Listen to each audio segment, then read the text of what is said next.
agora para o nosso segundo tema. Esse é mais curtinho. Como estimular o aprendizado na infância?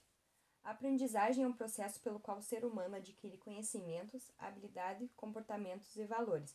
Ela começa na infância, desde os primeiros dias do bebê, e impacta toda a sua vida. Nesse momento, o processo de aprendizagem acontece em função das interações da criança com o novo ambiente, das experiências trocadas com as pessoas ao seu redor, da observação e do estudo.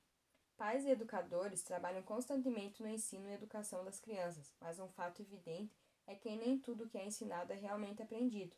Na direção contrária, existem coisas que temos que sejam ensinadas, as crianças aprendem. Assim, esse não é um processo direto, mas ele pode ser estimulado com o entendimento correto do que é atrativo e desafiador para cada criança individualmente. As crianças podem receber estímulos em todos os momentos, mas é importante saber dosar para não cometer exageros e acabar desmotivando os pequenos.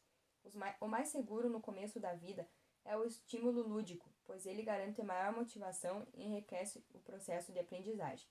Mais do que apenas um passatempo, a brincadeira das crianças desenvolve a linguagem, a atenção, a expressão corporal e a espontaneidade. Convide as crianças para realizar atividades criativas e desafiadoras, jogos educativos de quebra-cabeça e jogo de memória que estimulem a memorização e o raciocínio, leitura de livros de diversos assuntos e estilos.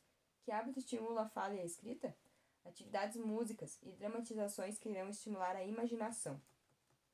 A educação continuada é um processo de aprendizagem que engloba tanto os aspectos formais como informais. Trata-se de conhecer e aperfeiçoar em seus conhecimentos para entender as questões da vida, pessoal e profissional. Esse processo vai além de sala de aula e do modelo tradicional de ensino. O início da educação se dá quando a criança desenvolve seus comportamentos e habilidades, influenciada pelos aspectos sociais em que se relaciona, pelo ambiente emocional em que vive e pelo nível de intelectualidade ao qual é submetida. As habilidades socioemocionais, inclusive, não estão dissociadas da aprendizagem dos conteúdos apresentados pela escola.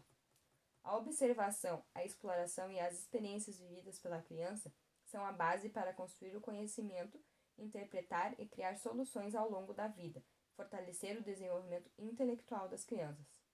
Como o processo de aprendizagem pode ser estimulado na infância? Quando falamos em infância, podemos logo pensar em desafios, não é mesmo?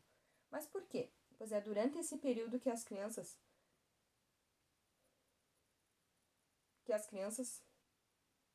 são estabelecidas as suas faculdades mentais. As habilidades começam a ser desenvolvidas e a criança passa a obter algumas competências que permitem sua autonomia. Dentro deste contexto, temos o processo de aprendizagem. Como ela ocorre?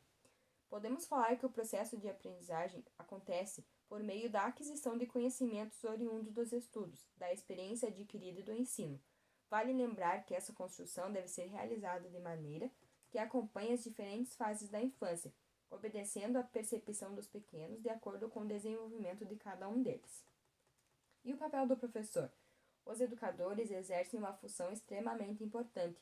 Afinal, ninguém melhor do que eles para proporcionar os parâmetros necessários e estimular o processo de aprendizagem nas crianças. Os profissionais, através da sua didática, são indispensáveis para um processo bem-sucedido.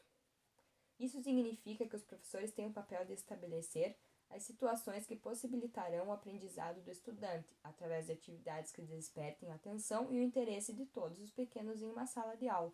Tudo isso contribui direta e indiretamente para o desenvolvimento cognitivo. Existem algumas formas de proporcionar estímulos na aprendizagem em crianças, de forma que elas possam obter conhecimento de maneira eficaz. É preciso salientar que as formas de ensinar devem acompanhar o tempo. Isso significa que a tecnologia pode ser uma grande aliada durante o processo. Vou citar aqui alguns exemplos.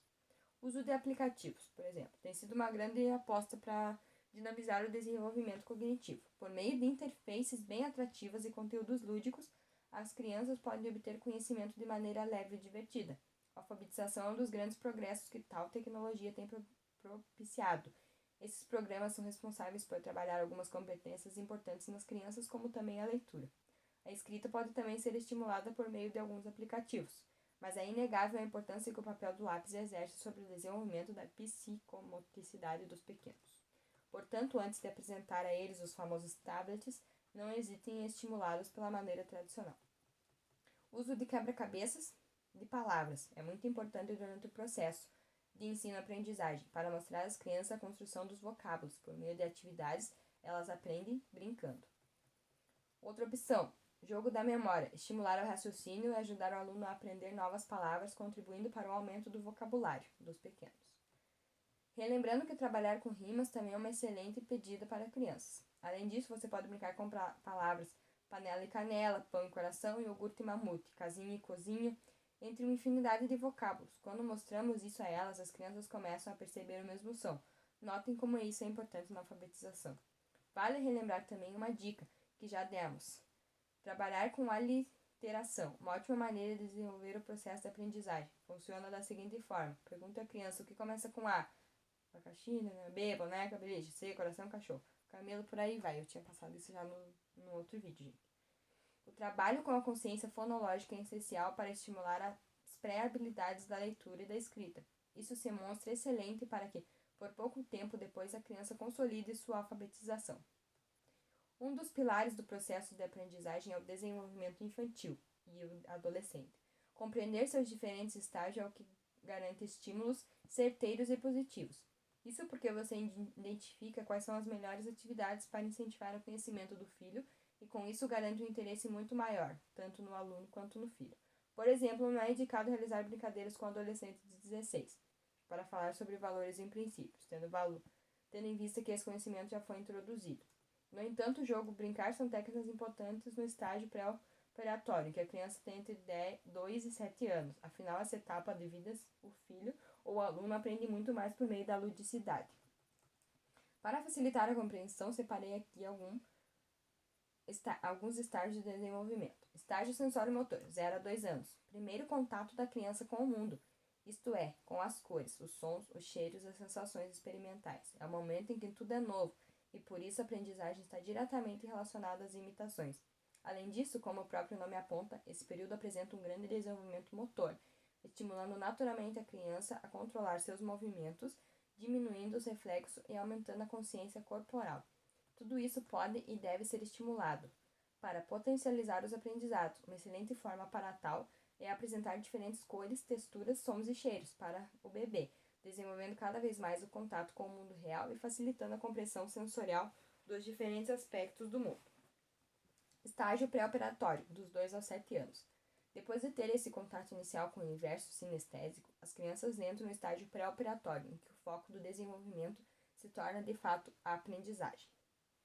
Enquanto na fase sensório-motor o bebê ainda não estava conhecendo o corpo e outros no pré-operatório, a criança já entende um pouco mais a realidade, aprendendo a falar, andar com segurança nos anos iniciais. Além disso, esse é um período em que o conhecimento e o aprendizado estão voltados para fora do corpo. Em outras palavras, a intenção da criança é entender como as relações se estabelecem com os pais, adquirem autoridade e como ele surgiu no mundo. Justamente isso é um momento caracterizado pelas famosas perguntas dos porquês e por atitudes desafiadoras das crianças contra os pais para testar os limites da sua educação. Estágio operatório concreto, dos 7 aos 12. Enquanto o estágio anterior estava voltado ao conhecimento do mundo externo e relações pessoais, da sua posição no mundo, dos fenômenos, a fase operatória concreta chama a atenção para o desenvolvimento do raciocínio lógico. Neste momento, a criança está entrando no ensino fundamental, lidando pela primeira vez com as disciplinas escolares mais avançadas, como matemática, ciências e artes. Justamente por isso, o egocentrismo que antes prevalecia diminui consideravelmente, facilitando uma compreensão significativa do que é o mundo e qual é o seu lugar nele. Uma excelente forma de incentivar uma boa aprendizagem das crianças de 7 a 12 é trabalhar com a escola e com os amigos, encorajando seu filho ou aluno a aprender línguas diferentes, fazer amigos e realizar exercícios de raciocínio lógico. Estágio da operação formal, dos 12 aos 16. Por fim, o último estágio de desenvolvimento é o da operação formal. Esse é um período bastante crítico, pois envolve a transição da infância para a vida adulta, implicando na perda de uma realidade fantasiada. Além disso, esse período favorece o desenvolvimento do pensamento abstrato, incluindo formas intuitivas de pensar e analisar o mundo, bem como de formular hipóteses e compreender metáforas com facilidade, isto é, transcendendo o conhecimento prático e tangível. Para estimular o processo de aprendizagem nesta etapa, é preciso investir em técnicas diferenciadas que tragam os seus gostos pessoais à tona. Dessa forma, Entender como seu filho ou aluno conversa com os amigos, abrir a possibilidade de conhecê-los, estimular sua leitura técnica e realizar conversas profundas e críticas ao caminho ideal. Até agora você já viu a importância de investir em diferentes atividades, de acordo com a idade e fase de desenvolvimento. No entanto, existem diversas outras técnicas que podem ser realizadas, tanto com seus filhos quanto seus alunos. Aqui tem as ideias, os jogos educativos, que eu passei no outro vídeo, oferecer livros para leitura, incentivar a interação com outras crianças, enfim. Tem várias formas de estimular, e acho que isso aí tem um pouquinho nos outros vídeos que eu passei, né? Isso aqui foi, eu usei esse tema como principal, mas já foi abordado alguma coisinha nos outros vídeos. Se vocês assistiram, deixem um curtizinho, tá, gente? Deixa um comentário. Até o próximo vídeo.